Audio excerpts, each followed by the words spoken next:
I have been asked quite a few times to do an update video on this Bedliner interior, so I decided I'll just go ahead and do that now.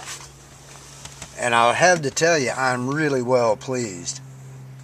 Now, if you remember, or if you go back and look at the videos, you'll remember all of this was a coffee bean brown, everything in here. And what I did was just put some tint and some Bedliner, Raptor Bedliner, and spray every bit of this car, all the plastic in the car. Now you should be able to see there's no flaking, no chipping, no fallout. Everything is still as good as when I put it on there.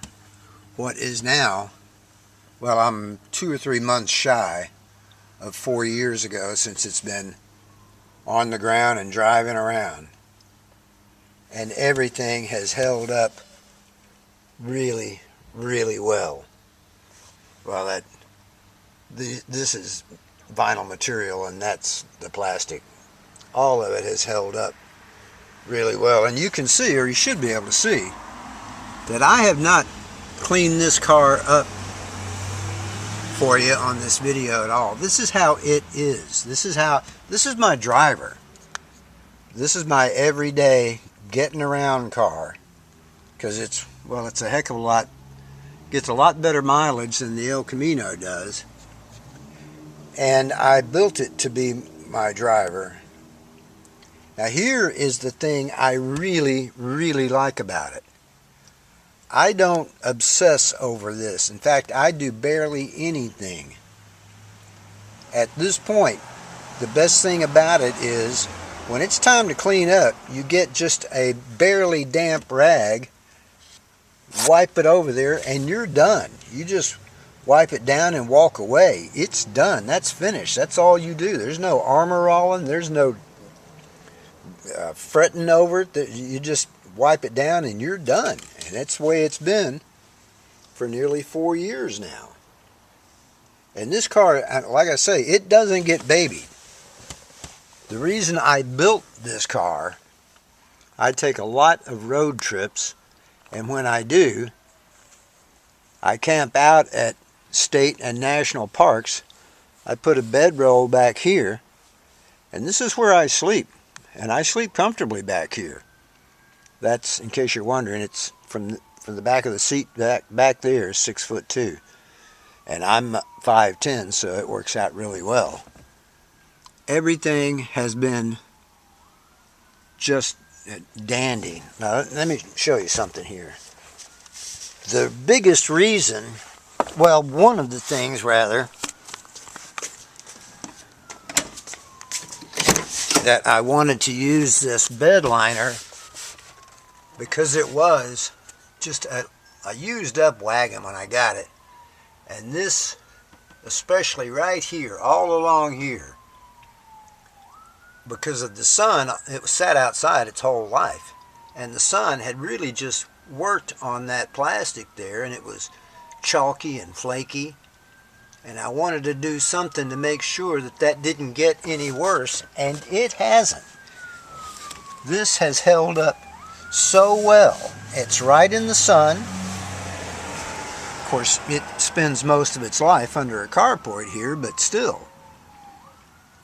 There's no checking, there's no flakes, there's nothing. It has stabilized that whole thing. Everything about it has been a grand experience, a grand practical experience. I would, if I were to do another car, when I do another car, if I do another car, let me say, the interior is going to be done with Raptor, tintable Raptor Bedliner. It's great. Now there is one problem here, and it's 100%, it is 100% my fault. It's just a lack of patience. I was just so anxious to get it done that this piece of plastic right here, I installed too quickly. I made everything else in here sat and cured for 48 to 72 hours before I put anything in. And one of the last pieces was this. This is a big piece here that comes over here in this quarter.